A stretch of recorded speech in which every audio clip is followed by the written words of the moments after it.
It was a voice that Victoria Carter hadn't heard in 5 years. It wasn't her mother's voice. It was something more.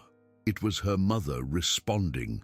When she came home early that Tuesday afternoon, the sound was coming from the second floor, a song, and then, unbelievably, a single word, Rose. But let me rewind a bit. Let me tell you the story from the very beginning, because this isn't a story about medical miracles. It's about something that money simply cannot buy. If you've ever felt like the world was against you, that the things that truly matter are out of your control, then stick with me, because what you're about to hear is going to change how you see the people you often overlook. Victoria Carter had it all, CEO of a pharmaceutical company, bringing in $120 million a year, a mansion in Beverly Hills, imported cars, designer clothes, a bank account with 8 figures. But there was one thing that all her money couldn't buy. She couldn't buy her mother back. Eleanor Sanders Carter, 71 years old, diagnosed with Alzheimer's 7 years prior, and 5 years ago, she stopped recognizing her only daughter. Let me be very clear about something. Eleanor wasn't dead. She was there, breathing, eating, existing. But the woman who had raised Victoria, who had driven her to piano lessons, who had cried at her graduation, who had danced at her wedding, that woman was gone. In her place was someone with her eyes, with her face, but with the lost gaze of someone living in a world that nobody else can see. Victoria had done what people with money do when they don't know what else to do. She hired help. The best private nurse, the best neurologist in the country, medications imported from overseas, an entire room in her mansion, equipped with everything that money could buy. But there was a catch. Victoria almost never went into that room, because seeing her mother like that hurt more than she could bear. So she worked 16 hours a day, meetings, board meetings, business trips, anything to avoid being home, to avoid climbing those stairs, to avoid seeing her mother. Look right through her, as if she were a complete stranger. And here's the irony. That's really going to hit you. Victoria's company sold medications for Alzheimer's. She made millions, selling hope to families like her own. But that very same medication hadn't worked for her own mother. 4 months ago, Eleanor's nurse quit, family issues. She had to return to a small town in the Midwest. Victoria panicked. Finding qualified private nurses isn't easy. She posted ads, conducted interviews, but no one felt right. Then her housekeeper, the woman who coordinated the household staff, made a suggestion. Rose Miller, 48 years old, a domestic employee. She had worked in homes for 25 years. She wasn't a nurse. She didn't have a college degree. But, and here's the important part, she had cared for her own mother with Alzheimer's for 4 years, until she passed away. Victoria thought about it for exactly 3 seconds. She didn't have better options. She needed someone now. So she said yes. What Victoria didn't know at that moment was that she had just hired someone who would do something that no doctor, no nurse, no specialist had been able to accomplish. Rose started working on a Monday in June. Her job was simple: to care for Eleanor, make sure she ate, help her bathe, change her when necessary, give her her medications on time, keep her room clean. Victoria paid her well, very well, gave her a room in the house, told her she had weekends off if she wanted them, and gave her one clear instruction. If anything happened to Eleanor, call her immediately, no matter the hour.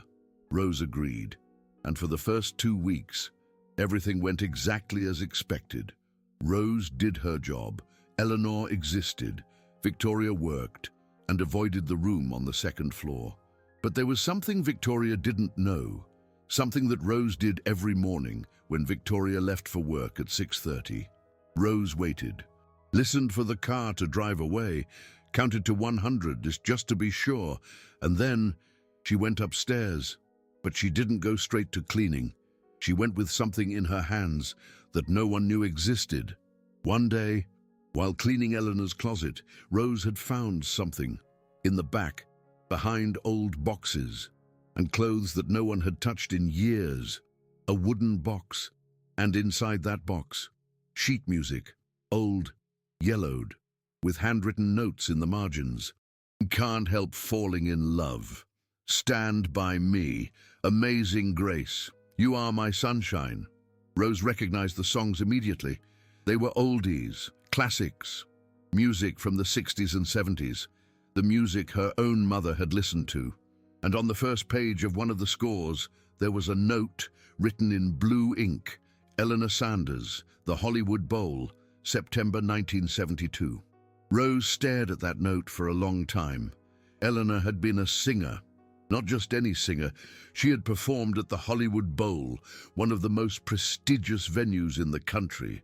And now, that same woman was sitting in a chair, staring out the window, not remembering her own name. But Rose remembered something a doctor had told her 3 years ago when her own mother was in the final stages of Alzheimer's. Music is the last thing to go. Musical memory lives in a different part of the brain when everything else is gone. Sometimes, only sometimes, the music remains. So Rose decided to try something that no one had asked her to do, something that wasn't in her contract, something she wasn't going to get paid extra for doing. The next morning, when Victoria left, Rose went upstairs, entered Eleanor's room, pulled up a chair, sat in front of her, and began to sing. Wise men say only fools rush in. Her voice wasn't professional. It wasn't perfect, but it was warm. It was sincere. It was human. Eleanor didn't react. Her eyes remained lost. Her expression remained blank. Rose sang the entire song. And then she got up, helped Eleanor bathe, gave her breakfast, combed her hair, did everything she needed to do, and the next day, she did it again, sang. Eleanor didn't react. The third day, the same. The fourth day, the same. On the fifth day, something changed. Rose was singing, "Stand by me," and when she got to the chorus, she saw something small, something that someone not paying attention would have missed. Eleanor's lips moved. She didn't make a sound, but her lips formed the words. Rose felt her heart skip a beat, but she didn't say anything, didn't get too excited, just kept singing. And when she finished, she wrote something in a notebook that she had started keeping. Day 5 was "Stand by me." Moved lips during the chorus. There was no sound, but she moved her lips. Rose made a decision that day. She decided she wasn't just going to sing when she had time. She was going to sing every day, a full hour. Every day, from 6 in the morning to 7 in the morning, before she started any other task. And that's what she did, for weeks, for months. Nobody knew. Victoria left the house before 6:30. The other housekeeper who cleaned the downstairs didn't come up until 8. Rose had that hour just for Eleanor, and for the songs. Day 15. Can't help falling in love. Eleanor closed her eyes during the whole song. She seemed peaceful. Day 22. Amazing grace. Eleanor moved her head gently, like she was following the rhythm. Day 34. You are my sunshine. Eleanor hummed. 3 seconds, but she hummed. Rose didn't tell anyone. She didn't tell Victoria. She didn't tell the other housekeepers, because deep down she was afraid that if she said it out loud, if she gave it too much importance, somehow the spell would break. But something else was happening, something that Rose couldn't control. Eleanor was changing, not in dramatic ways, not in ways that the security cameras could capture, but in ways that someone who spent real time with her could notice. She was calmer, less agitated. Before, Eleanor sometimes had episodes, moments where she became anxious, where she tried to get up, where she seemed to be looking for something she couldn't find. But those episodes were becoming less frequent, and Victoria, although she didn't spend much time with her mother, started to notice it too. She didn't understand it, But she noticed, one day, 6 weeks after Rose started singing, Victoria had an appointment with Eleanor's neurologist. It was the quarterly checkup. The doctor reviewed the file, asked some questions, reviewed the medication reports, and then he said something that made Victoria sit up straight in her chair. "Mrs. Carter, your mother is doing better. Don't misunderstand me. The Alzheimer's is still there. There's no cure." But the agitation episodes have decreased by 60% according to the reports. She's eating better, she's sleeping better. Something has changed. Victoria blinked. Something has changed? What has changed? "That's what I'm asking you," said the neurologist. "Has anything changed at home? New medication, new routine, new caregiver?" Victoria thought, new caregiver, Rose. But Rose was just doing what she was supposed to do, taking care of her. Nothing special, nothing different, or so she thought. That night, Victoria came home earlier than usual, 9 o'clock instead of the usual 11. She went straight up to her room, but something stopped her when she passed her mother's bedroom door. There was light, and she heard voices. Well, one voice, Rose, talking to Eleanor. Victoria approached the door. It was ajar. She could see inside. Rose was sitting next to Eleanor. She was showing her something, a photo, an old photo. "Look, Mrs. Carter, this is you, at the Hollywood Bowl. Look how beautiful you look. What an elegant dress. Singing for all those people. It must have been the happiest day of your life." Eleanor was looking at the photo, without expression, without recognition. But Rose kept talking, patiently, tenderly, as if Eleanor could understand her perfectly. "You were an artist, Mrs. Carter, a true artist. And even though you can't remember now, I'm going to remember for you." Victoria felt something in her throat, something she hadn't felt in a long time, something uncomfortable, something that felt dangerously like guilt. She moved away from the door, went downstairs, poured herself a glass of wine, and stared out the window for a long time. When she hired Rose, she thought she was paying for a service. She thought the money covered her mother's care, and technically, it did. But what she had just seen, that wasn't something you could pay for. Nobody had asked Rose to show Eleanor photos. Nobody had asked her to talk about her past. Nobody had asked her to treat Eleanor like a person, and not just like a patient. Rose was doing it because she wanted to, because she cared. And Victoria, with all her millions, with all her education, with all her success, Victoria had stopped doing exactly that 5 years ago. She had stopped seeing her mother as a person. That night, Victoria couldn't sleep. She kept thinking about Rose's voice, about the way she spoke to Eleanor, about the infinite patience she showed. And she asked herself a question she had been avoiding for 5 years. When was the last time she had really spent time with her mother, not just popping into her room, not just asking how she was, but really sitting with her, talking to her, holding her hand, being present? She couldn't remember, and that hurt more than anything. The days passed. Victoria tried to get home earlier some nights, tried to go up to see her mother more often, but she always found an excuse, an urgent email, a call she had to make, a proposal she had to review. The truth is, she was afraid of feeling what she had felt that night when she saw Rose with Eleanor, afraid of facing her own guilt. Meanwhile, Rose continued. Day 47, day 52, day 69, and Eleanor kept changing. Small changes, almost imperceptible, but changes nonetheless. Day 62. Amazing grace. Eleanor hummed for almost 10 seconds. Her eyes were closed, and there was something in her expression, something that resembled peace. Day 73. Can't help falling in love. Eleanor squeezed Rose's hand, gently, but she did. Day 81. Stand by me. Eleanor opened her eyes while Rose sang, and for a moment, just a moment, she seemed to really see her, not just look at her, see her. Rose wrote everything down in her notebook, every small victory, every moment of connection, because she knew something that Victoria had forgotten.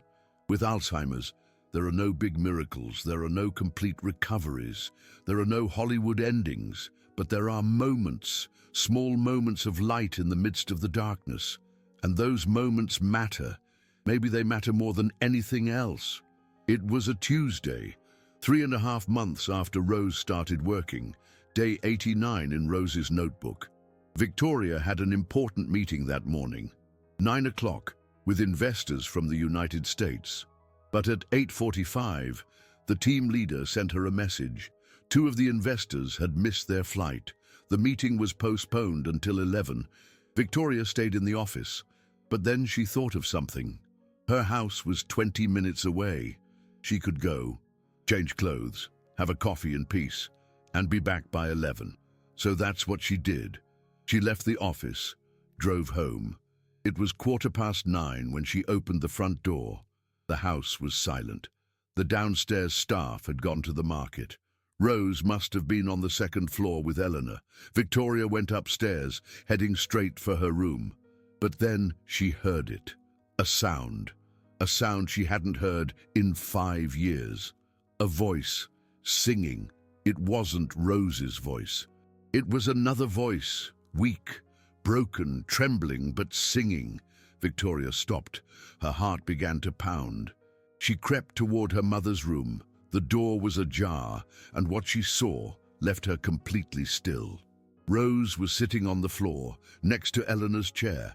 She held Eleanor's hands in her own, and she was singing "Can't Help Falling in Love," but she wasn't singing alone. Eleanor, her eyes closed, tears streaming down her cheeks, was singing too. Not all the words, not the whole melody, but she was singing. Her lips moved. Sounds came out, fragments of the song that Rose had sung every day for 89 days. Victoria felt tears start to fall before she could even process it. She covered her mouth with her hand so she wouldn't make a sound, because something deep inside her knew she couldn't interrupt this moment. Rose and Eleanor finished the song together, and when the last note faded, there was silence. And then Eleanor opened her eyes. She looked directly at Rose, and she said something so clear, so perfect, so impossible, that Victoria felt her legs almost give way. "Rose!" She said the name. Eleanor said Rose's name. Rose smiled, tears in her eyes, and she whispered, "Yes, Mrs. Carter, it's me, it's Rose." And Eleanor, the woman who hadn't remembered a name in 5 years, the woman who had lost everything she once was, smiled too. A small smile, a broken smile, but a real smile. Victoria couldn't take it anymore. She backed away from the door, walked to her room, closed the door, and cried. She cried like she hadn't cried in years. She cried for her mother. She cried for the lost time. She cried for all the times she had chosen work over being present. She cried because a housekeeper, a woman she paid by the hour, had given her mother more love in 3 months than she had in 5 years. And she cried because she realized something terrible and beautiful at the same time. Money can buy care, it can buy nurses, it can buy medicine, it can buy comfort, but it can't buy what Rose was giving Eleanor. It can't buy patience, it can't buy presence, it can't buy real love. And that was something Victoria had forgotten existed. If this story is stirring something inside you, if you feel like you need to pause and breathe, consider leaving a super thanks. It's not about the money, it's because stories like this need to be told, and every super thanks tells me it's worth continuing to tell them. Victoria stayed in her room for 20 minutes. She tried to compose herself, tried to stop crying, tried to process what she had seen. Her mother had sung, her mother had said a name, her mother had smiled. Things the doctors had said would probably never happen again. Things Victoria had accepted as impossible. Things that Rose, without any medical degree, without any special training, had accomplished with only one thing: presence, consistency, love. Victoria heard footsteps in the hallway. She wiped away her tears, opened the door. Rose was there with a basket of laundry. Rose saw her and jumped. "Mrs. Carter, I didn't know you were back." Victoria looked at her, and for the first time in 3 months, she really saw her. She saw the lines of exhaustion around her eyes. She saw her calloused hands. She saw the woman who had been saving small pieces of her mother while Victoria was busy saving her company. "I need to talk to you," Victoria said. Her voice sounded strange, broken. Rose looked at her with concern. "Did I do something wrong, Mrs. Carter?" "No," Victoria said. "You didn't do anything wrong. You did something I couldn't do." Rose didn't say anything. She just waited. "I heard her," Victoria said. "I heard her singing. I saw her say your name." Rose's eyes widened. There was fear there, fear of having crossed a line, fear of having done something she shouldn't have. I just wanted to," Rose began. "How long?" Victoria asked. "How long have you been singing to her?" Rose looked down. "Every day, since the 2nd week, an hour every morning." Victoria felt something break in her chest. "Why? Why didn't you tell me?" Rose looked up, and Victoria saw tears there too. "Because I didn't want you to tell me to stop." Those words hit Victoria like a punch to the gut, because Rose was right. She was right to be afraid. She was right to think that maybe Victoria would have told her to stop, to focus on her work, to not waste time on things that weren't in her job description, and that truth hurt more than anything else. Victoria sat down on the floor of the hallway, right there, on the floor. Rose looked at her in surprise, but Victoria gestured for her to sit too. Rose lowered the laundry basket and sat down, slowly, carefully, as if expecting Victoria to change her mind at any moment. "Tell me everything," Victoria said, "from the beginning." And Rose did. She told her about the sheet music she found. She told her about the note that said the Hollywood Bowl. She told her about her own mother, about how Alzheimer's had taken her piece by piece until there was nothing left. She told her about the doctor who said that music was the last thing to go. She told her about the first morning she sang, and Eleanor didn't react. About how she kept singing anyway. About day 5 when Eleanor's lips moved. About day 62 when she hummed. About all the small victories she had written down in her notebook. And when she was finished, when there was nothing more to tell, there was a long silence. Then Victoria asked a question that would change everything. "Can I see the notebook?" Rose hesitated. That notebook was private. It was her way of processing, her way of clinging to hope when it seemed like nothing was working. But something in Victoria's eyes told her she could trust her. She went to her room, came back with a simple notebook, the kind you buy at the drugstore for a couple of bucks, worn, with bent corners, with coffee stains. She gave it to Victoria. Victoria opened it and began to read. Day 1. Can't help falling in love. No reaction, but I'll keep trying. Day 5. Stand by me. Moved lips during the chorus. No sound, but she moved her lips. Small victory. Day 15. Can't help falling in love. She closed her eyes for the entire song. She looked peaceful. She seemed at peace. Day 22. Amazing grace. She moved her head gently, like she was following the rhythm, like she was remembering something her body knew, but her mind had forgotten. Day 34. You are my sunshine. She hummed for 3 seconds, but she hummed. I cried when I left the room. Victoria kept reading, page after page. 89 days of notes. 89 days of small victories and minor setbacks. 89 days of someone who refused to give up. And when she reached the last entry, the entry from that morning, she read something that made her cry again. Day 89. Can't help falling in love. She sang with me. She said my name. She said Rose. Mrs. Eleanor said my name. My own mom never did. I never got to say goodbye to my mom. But today, for the first time in 3 years, I feel like I've made peace with that. I gave Mrs. Eleanor what I couldn't give my mum, and she gave me something I never thought I'd receive. She saw me. She recognized me. For 3 minutes, I wasn't invisible. Victoria closed the notebook.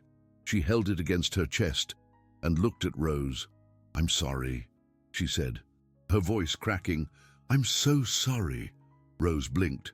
"Why are you apologizing, Mrs. Carter?" "Because you gave my mother what I couldn't, because you saw her when I stopped looking, because you cared when I gave up, and because I almost fired you for it."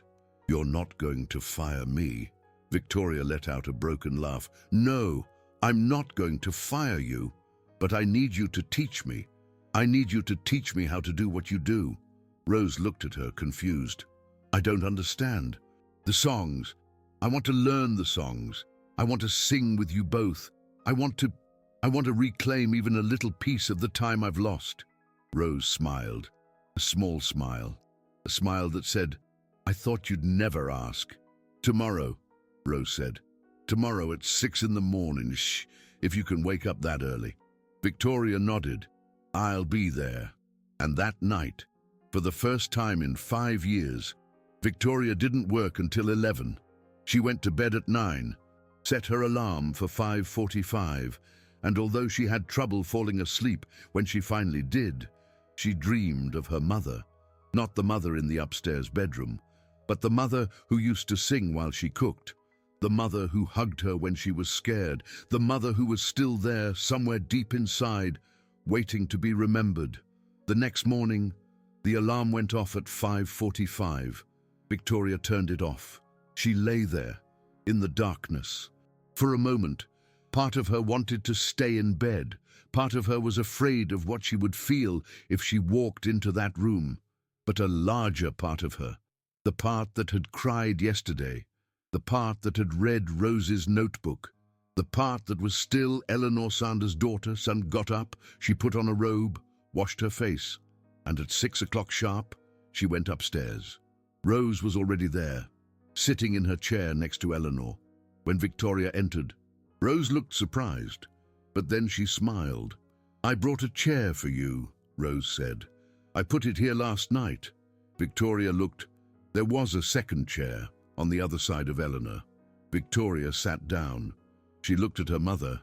Eleanor was staring out the window, as always, lost in a world no one else could see. But Victoria, for the first time in years, really looked at her.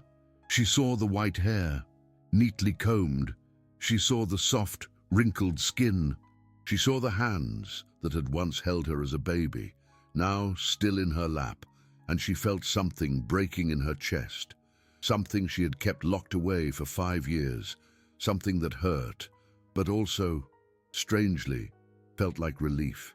"What do you usually do?" Victoria asked softly. "I take her hand," Rose said, "and I start to sing." Victoria reached out, touched her mother's hand. It was warm, soft, real. Eleanor didn't react, but she didn't pull away either. "Ready?" Rose asked. Victoria nodded, even though she wasn't sure what it meant to be ready. Rose began to sing, "Can't Help Falling in Love." Her voice filled the room, warm, steady. Victoria didn't know the words, not at first, but Rose sang slowly, and Victoria tried to follow. Her voice was shaky, unsure, nothing like Rose's calm voice, but she sang, and as she sang, something happened. Eleanor turned her head, slowly, as if she were hearing something from very far away, and although her eyes were still lost, although she didn't say anything, there was something different in her expression, something that resembled recognition. Victoria felt tears falling as she sang, but she didn't stop. She kept singing, kept holding her mother's hand, and when the song ended, she stayed there, in silence, holding that hand, being present. Rose said nothing. She just smiled. "Tomorrow again?" Victoria asked. "Every day if you want," Rose replied, and so began a new routine. Every day, 6 in the morning, Victoria, Rose, and Eleanor, 3 women in a room, singing old songs, reclaiming small pieces of lost time. It wasn't always magical. Some days, Eleanor didn't react at all. Some days, Victoria had to leave early for meetings and missed the session. Some days Rose was tired and her voice didn't sound as strong. But they were there, trying, present. And something else was happening, something Victoria didn't expect. She was learning, not just the songs. She was learning about her mother, about who she had been before she became a mom, before she became a wife, before she became a patient. Rose told her stories, stories she had found researching, stories she had discovered in old newspaper clippings she found in the closet. Eleanor had won a singing contest when she was 19. She had sung at weddings, at events, in small theaters. She had dreamed of being a professional opera singer, but then she met Victoria's father, got married, had a daughter, and life took a different path. She didn't regret it, Rose told her. In one of the articles I found, there was an interview. They asked her if she missed singing professionally, and she said, "Now I sing for my daughter, and that's the best audience I could ask for." Victoria felt something breaking again. Her mother had given up her dreams for her, and she had been so busy building her company, making money, being successful, that she forgot that her mother's greatest success had been loving her. "What are you thinking about?" Rose asked one day, after they finished singing. "I'm thinking," Victoria said, "that I spent 5 years avoiding my mother because it hurt too much to see her like this, and I lost 5 years that I'll never get back." "You didn't lose them," Rose said. "They're still here. You can still reclaim something." "How?" Victoria asked. "She doesn't even know who I am." Rose looked at her with those wise eyes, those eyes that had seen loss and had decided to choose hope anyway. Maybe Eleanor doesn't know her name, but she feels her presence. She feels the love, and that counts. That always counts. Victoria wanted to believe her. She wanted to believe that it wasn't too late, that something could still be saved. And then something happened, something that gave her a reason to believe. It was a Friday, 2 weeks after Victoria started singing with Rose. They were in the middle of Amazing Grace. Victoria knew the lyrics by heart now. Her voice wasn't as shaky. And in the middle of the song, Eleanor did something she hadn't done before. She opened her eyes and looked directly at Victoria, not just in her direction. She looked at her, at Victoria, at her daughter. And although she didn't say anything, even though it only lasted a few seconds before her eyes glazed over again, Victoria felt it. Her mother had seen her. Victoria stopped singing. Her voice broke. Tears started to fall. Rose kept singing. She held Eleanor's hand, and she held Victoria's hand too. And the three of them were there, connected, by the music, by the love, by the absolute stubbornness of refusing to give up. When the song ended, Victoria wiped away her tears. "Have I ever told you what I do?" Victoria asked. "I'm the CEO of a pharmaceutical company. We sell medications. Some of those medications are for Alzheimer's, medications that supposedly help to delay the progression, medications that I've given to my mother since her diagnosis." She paused, took a deep breath. "I've spent millions on research, on clinical trials, on new formulas, trying to find something that works better, something that gives families hope." She looked at Rose. "And you, with a $20 notebook and old songs, you've done more for my mother than any of those medications. Do you know what that means?" Rose didn't say anything. She just waited. "It means I forgot something fundamental. I forgot that people aren't just bodies that need medicine. They're souls that need connection. And no pill can give you that." Rose smiled gently. "I didn't come to replace medicine, Mrs. Carter. I came to add what medicine can't give." "Exactly," said Victoria, "and I need to remember that, not just with my mother, but in my work, in my life, in everything." Another moment passed, another comfortable silence. Then Victoria asked something she'd been wanting to ask. "How do you do it? How do you not give up when some days there's no reaction, when it seems like nothing is working?" Rose thought for a moment. "Because my mom passed away without me getting to say goodbye. She passed and I wasn't ready. I didn't have that last conversation. I didn't have that last hug. I didn't have that last moment of connection. She paused. So now, with Mrs. Carter, I'm not just taking care of her mother. I'm giving my mom what I couldn't give her then. I'm healing something in myself. And if, in the process, I can give your mother some moments of peace, some moments of remembrance, then it's worth it. Everything is worth it. Victoria felt something move in her chest, something deep, something that had been dormant for 5 years. Gratitude, respect, and something that looked dangerously like love. Not for Rose as an employee, but for Rose as a human being, as someone who had taken her own pain and turned it into something beautiful. "Thank you," said Victoria. And this time, when she said it, she wasn't thanking her for a service. She was thanking her for a lesson, for a gift, for a second chance. "You're welcome, Mrs. Carter," said Rose, "but please call me Rose." Victoria blinked in surprise, but then she smiled. "Okay, Rose." And that simple change, that shift from Mrs. Carter to her first name, meant everything. It meant that Victoria finally understood that Rose wasn't just the employee. She was the person who was saving little pieces of her mother's soul, and that made her family. The days kept passing, the singing sessions continued, and slowly, Victoria started to notice other changes, not just in her mother, but in herself. She started coming home earlier. She started delegating more at work. She started saying no to meetings that weren't absolutely necessary, because she had discovered something more important than any contract, more important than any quarterly earnings. She had discovered that time can't be recovered, but it can be used better from now on. And the more time she spent with Eleanor, the more she realized something.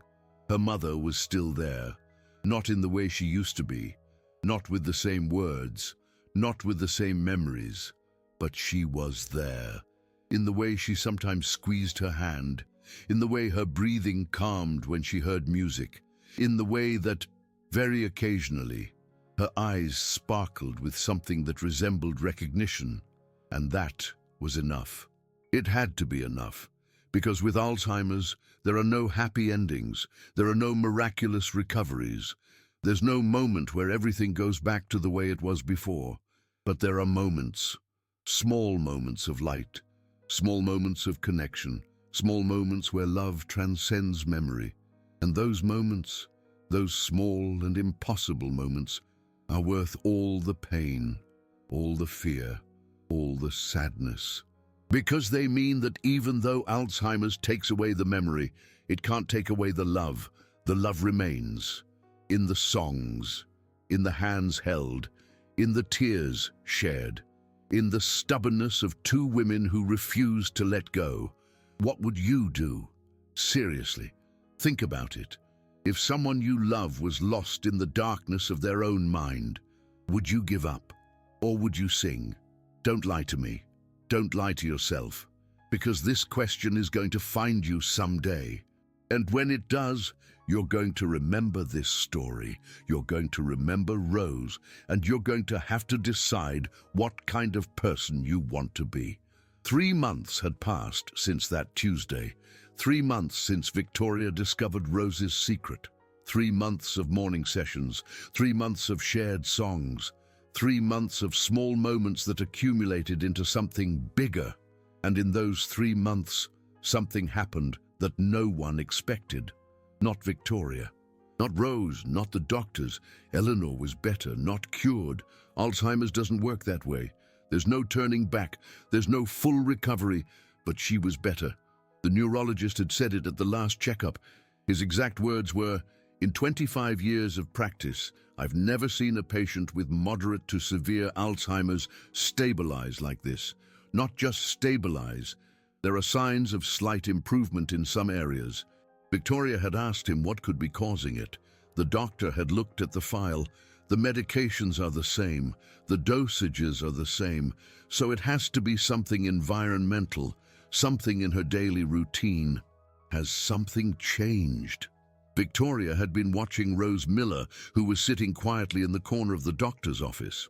She had wanted Rose to come, to hear this, to know that what she was doing mattered. Music therapy, Victoria had said. Singing. Every day, an hour each morning, songs that Rose knew from Eleanor's youth. The neurologist had nodded slowly. That makes sense. Music activates multiple areas of the brain simultaneously. In Alzheimer's patients, musical memory is one of the last things to deteriorate. Stimulating that area can have positive effects on other cognitive and emotional areas. He paused. But it has to be consistent. It has to be meaningful. It's not just putting on background music. It's connection, it's presence. Exactly, Rose had said softly. The doctor had looked at her curiously. You're the one who sings with her? Every day, Rose had said, for almost 4 months now. Are you a certified music therapist? No, I'm a housekeeper. The doctor had blinked, and then he had done something Victoria never expected. He had stood up, walked over to Rose, and extended his hand. Mrs. Miller, you're doing the work of a professional. Better than many professionals I know, because they have the degrees. But you have something that degrees can't teach. What's that? Rose had asked. Love, the doctor had said simply. Victoria had felt tears welling up in her eyes. Because it was true. It was all true. But then the doctor had said something else, something that had stayed with Victoria ever since.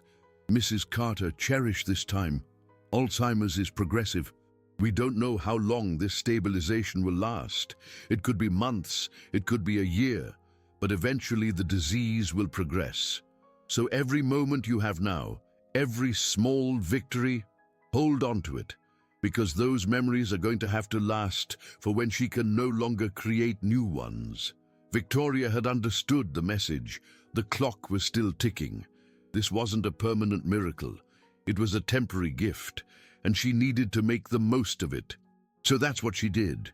She started spending even more time with Eleanor, not just the morning singing sessions, but also in the afternoons, bringing her lunch, reading her the newspaper, even if she didn't understand, just being there. And Rose continued to be the glue that held everything together. She kept singing, kept caring, kept writing down every little thing in her notebook. Day 123, can't help falling in love. Mrs. Carter sang the entire first line. Victoria cried, I did too. Day 142, amazing grace. Mrs. Carter took my hand and Victoria's hand at the same time, like connecting us, as if she knew that we both loved her. Day 157, stand by me. Mrs. Carter opened her eyes at the end of the song and smiled, not just moved her lips, smiled, a full smile, and it was the most beautiful thing I've ever seen in my life. Some people are watching this and thinking that I'm lying to you, that I'm exaggerating, that these things don't happen in real life. If you're one of those people, I understand, because I would have thought the same thing before I met Rose. Before I saw with my own eyes that small miracles do exist. And if you're watching this and feel like you need to do something, that you need to help more stories like this be told, consider leaving a super thanks. It's not mandatory. But if this story touched you, if it made you believe in something, then help it keep reaching the people who need to believe it too. It was a Saturday, day 168. Almost exactly 6 months since Rose started singing. Victoria was in her home office reviewing some contracts. It was 2 in the afternoon. She heard footsteps coming down the stairs. Rose appeared in the doorway. Victoria, she said. Not Mrs. Carter. Victoria. Like they had agreed. Yes, come. You have to see this. Victoria got up immediately. There was something in Rose's voice. It wasn't panic, it wasn't fear, it was something else. Something that resembled contained excitement. They went upstairs together. They entered Eleanor's room. Eleanor was sitting in her chair, as always, looking out the window. But there was something different. Her hand was moving, slowly, with purpose. She was humming, very low, almost imperceptible, but she was humming a melody. Victoria recognized the song, "You Are My Sunshine," and it wasn't just that she was humming, it's that she was doing it alone. No one was singing with her. No one was reminding her of the melody. She was remembering it on her own. Victoria looked at Rose. Rose had tears in her eyes. "She's been like this for 10 minutes, Rose whispered. "She started on her own. I was in the bathroom. When I came back, I heard her." Victoria approached slowly. She knelt down in front of her mother. Eleanor continued humming. Her eyes remained unfocused, but there was something in her expression, something that resembled peace. "Mom," Victoria whispered. Eleanor didn't respond. She kept humming, and then something incredible happened, something that Victoria would remember for the rest of her life. Eleanor stopped humming. She opened her eyes and looked directly at Victoria. And she said one word, clear, perfect, impossible, "Victoria." She said her daughter's name. For the first time in 5 years, she said her name. Victoria felt the world stop. She felt all the air leave her lungs. She felt her heart stop beating for a second and then start beating so hard that she thought it would burst out of her chest. "Mom," she repeated, barely audible. "Victoria," Eleanor said again, and this time she reached out her hand. She touched Victoria's cheek, softly, like she used to do when Victoria was a little girl, like she used to do to comfort her when she cried. Victoria grabbed that hand, she pressed it against her cheek, and she cried. She cried like she hadn't cried in years. She cried with a sound that came from the deepest part of her soul, a sound that was pain and joy and relief and loss all at the same time. And Eleanor, her mother, who hadn't recognized her in 5 years, looked at her with eyes that for a moment, just a moment, were completely present. "My little girl," Eleanor said. "My beautiful little girl." And then, as quickly as it came, it was gone. Eleanor's eyes clouded over again. Her hand fell, and she went back to looking out the window, but Victoria stayed there, kneeling, holding her mother's hand, crying. Rose knelt down beside her. She put a hand on Victoria's shoulder and cried too, because they both knew what had just happened. They both knew that this moment might never happen again, but they also knew that it had happened. It was real. It was true. Eleanor remembered. Even if it was for 30 seconds, even if it was for 3 words, she remembered her daughter. She saw her. She recognized her. She loved her. And that was worth everything. Every song sung, every early morning, every tear shed, every moment of doubt. It was all worth it for those 30 seconds of recognition. Victoria didn't go to work that day. She stayed in the room with Eleanor, sitting beside her, holding her hand, sometimes singing, sometimes just in silence. Rose came and went, bringing tea, bringing food that neither of them touched, just being there, present. And when night came, when they finally helped Eleanor into bed, Victoria and Rose sat in the hallway, emotionally exhausted, but filled with something they hadn't felt in a long time, hope. "Thank you," Victoria said, for the umpteenth time, but this time with a different weight. "You're welcome," Rose said, and then she added something Victoria would never forget. "I didn't do it alone. We did it together. You were there too, every day, singing, trying. That's what matters." Victoria nodded. She knew Rose was right, but she also knew that without Rose, she never would have started. Without Rose, she would have kept avoiding, working, hiding behind money and success. Rose had given her the gift of time, the gift of a second chance, and that gift was priceless. The days continued to pass. Eleanor never said Victoria's name again. She didn't have another moment of complete lucidity like that. But there were little things, small signs that something had changed permanently. Sometimes she would squeeze Victoria's hand when they sang. Sometimes she would look directly at Rose and smile. Sometimes she would hum to herself, like that Saturday. And Victoria learned to appreciate those little things. She learned that she didn't need grand miracles. The small miracles were enough. She learned that love doesn't need memory to exist, that you can love someone even when they don't remember you, that you can be loved even when you can't express it. And she learned that sometimes the most important people in your life aren't the ones with the biggest titles or the most bulging bank accounts. Sometimes the most important people are the ones who sit with you in the dark and sing. 3 weeks after that memorable Saturday, Victoria did something she had been thinking about for days. She called Rose into her office. Rose entered cautiously. There was still a part of her that feared that at any moment things would go back to the way they were before, that Victoria would remember that she was the boss and Rose the employee, and that there was a line that shouldn't be crossed. But Victoria smiled, a warm smile. "Sit down, please." Rose sat. Victoria took out an envelope. She put it on the desk. "This is for you." Rose looked at the envelope with confusion. "What is it?" "Open it." Rose opened it carefully. Inside was a check, a very large check. Rose blinked. "This is, I can't, it's not a bonus," Victoria interrupted. "It's not a payment for services. It's something different." She paused. "I want you to keep doing what you're doing. Not just with my mother. I want you to help other families too. I've been researching.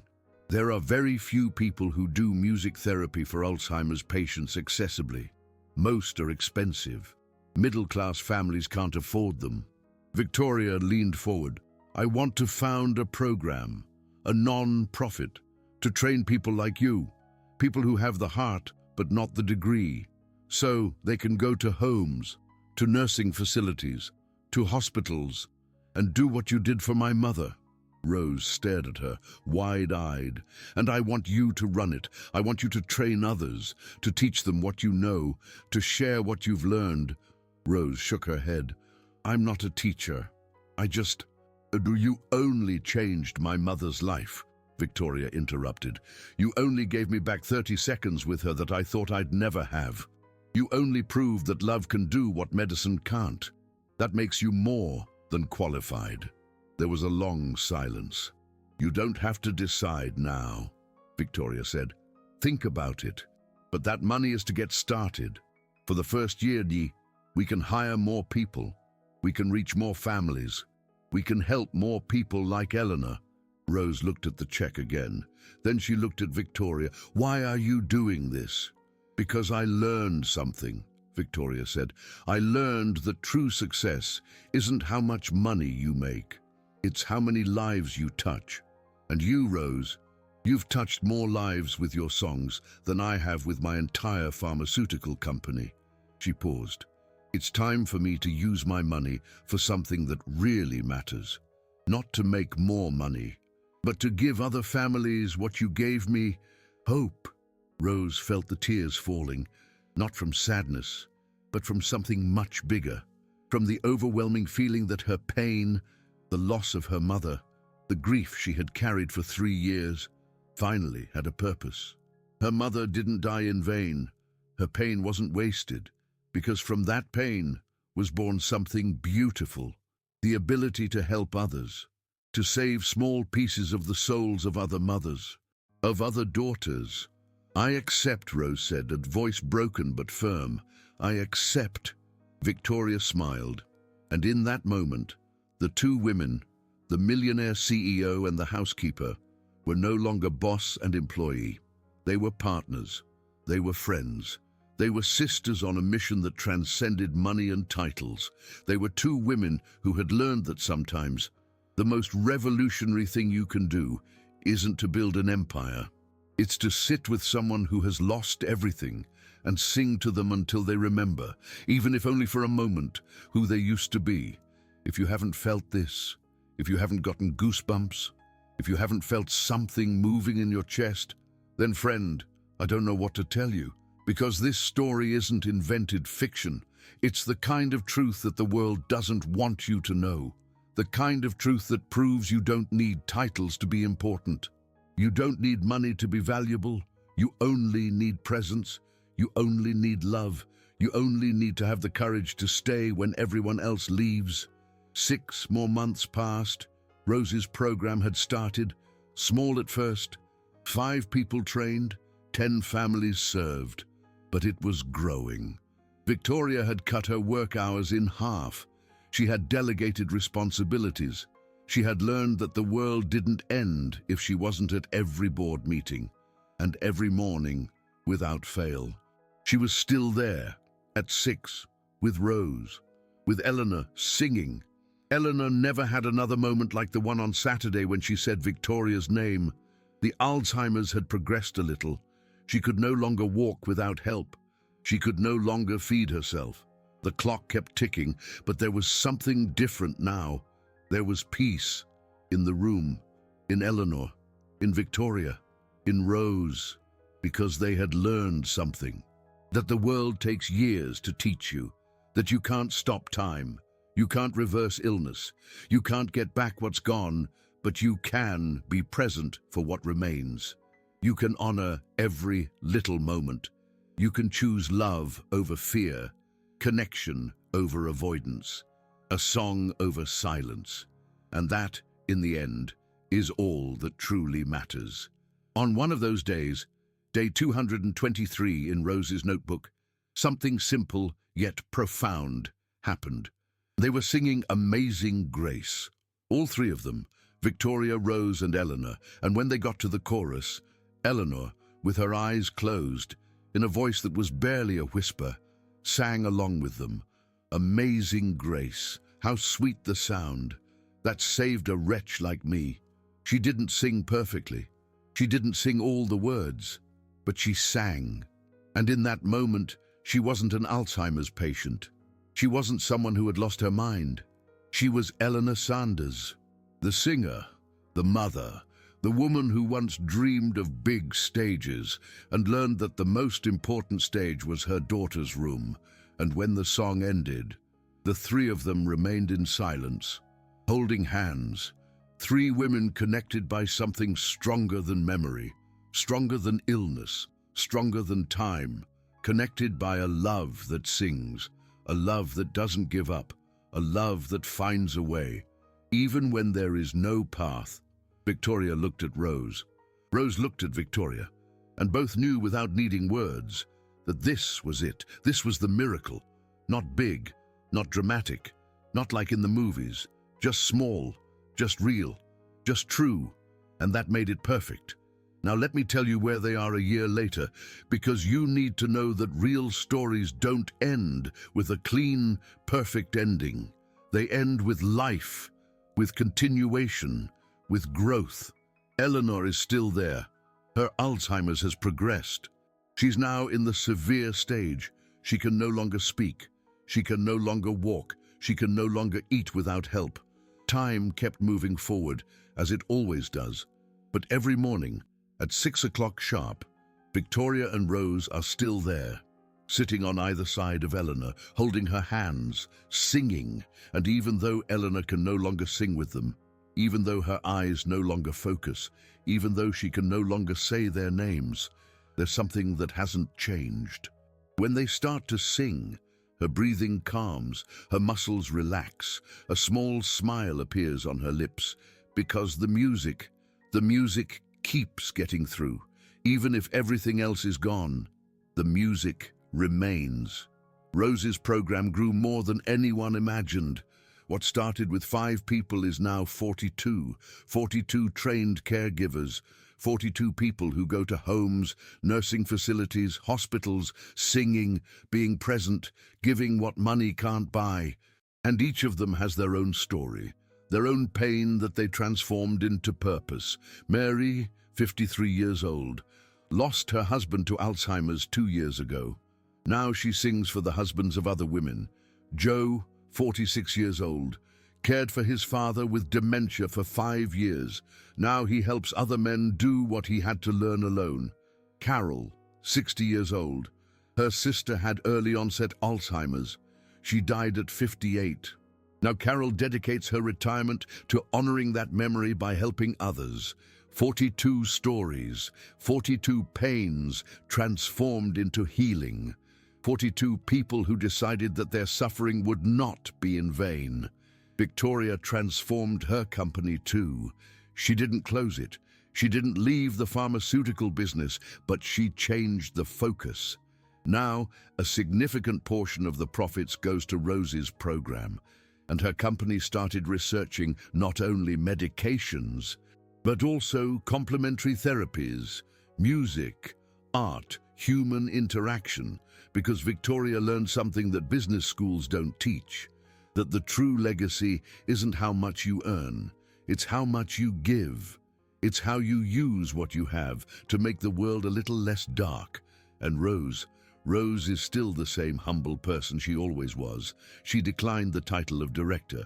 She said she preferred to be just Rose, the one who sings. But when you talk to the families she has helped, when you see the tears in their eyes as they tell you how someone they loved had a moment of lucidity after months of darkness, then you understand. Rose isn't just someone who sings. Rose is someone who gives humanity back to a disease that tries to steal it from us. 2 weeks ago, something happened. Day 365 in Rose's notebook. Exactly 1 year since she started singing. They were singing "You Are My Sunshine," as always. Eleanor was lying down, her eyes closed, her breathing shallow, and when they got to the last line of the song, something incredible happened. A tear rolled down Eleanor's cheek. Just one, small, almost imperceptible. But Victoria saw it, Rose saw it, and both knew what it meant. It meant that Eleanor was still there, somewhere deep down, where words couldn't reach, where memories couldn't form. She was still there, feeling, connecting, loving, and that tear, that small, impossible tear, was enough. Victoria stayed after Rose left that day. She stayed sitting beside her mother, holding her hand, watching her breathe, and she told her something she needed to say, something that maybe Eleanor couldn't understand with her mind, but that maybe, just maybe, she could feel with her soul. "Mom, I love you, and I'm so sorry that I wasted so much time. I'm sorry I chose work over you. I'm sorry I let fear keep me away." She paused, tears falling freely now. "But I'm here now, and I'm going to be here until the end, no matter how long it takes, no matter how hard it gets. I'm going to be here, singing, holding your hand, loving you." Eleanor didn't respond, but her hand squeezed Victoria's, barely perceptible, but real, and Victoria smiled through the tears, because that squeeze said everything. It said, "I forgive you." It said, "I love you too." It said, "Thank you for coming back. Now I need you to understand something. I need you to really process this. This story shouldn't exist. It never should have gotten to this point. Because Rose should never have had to be the one to save Eleanor. Victoria had all the resources, all the money, all the access to the best doctors, but she almost lost what mattered most because she forgot something fundamental. That people aren't problems to be solved with money. They are souls to be healed with presence. And how many of you are doing exactly the same thing right now? How many are paying for care but not giving love? How many are so busy working that they forgot why they're working? How many are avoiding pain instead of facing it? If this story hasn't made you question your priorities, then you weren't paying attention, because tomorrow is never guaranteed. Time doesn't wait. And the people you love won't be around forever. So the question is, what are you going to do with the time you have left? Are you going to keep working 16-hour days, thinking that someday you'll have time? Or are you going to wake up tomorrow at 6 in the morning and sit with someone who matters and be truly present? Don't answer me. Answer yourself, because that answer is going to define not only your life, but the kind of person you choose to be. And if you feel that this story should reach more people, if you feel that someone you know needs to hear it, consider leaving a super thanks. not for me. So that stories like this keep being told, so that more people like Rose are recognized, so that more people like Victoria wake up before it's too late. Let me tell you something else, something that Rose told me when I interviewed her for this story. I asked her, why do you do it? After everything you went through with your mother, after all the pain, why did you choose to voluntarily walk back into that same pain with someone else's mother?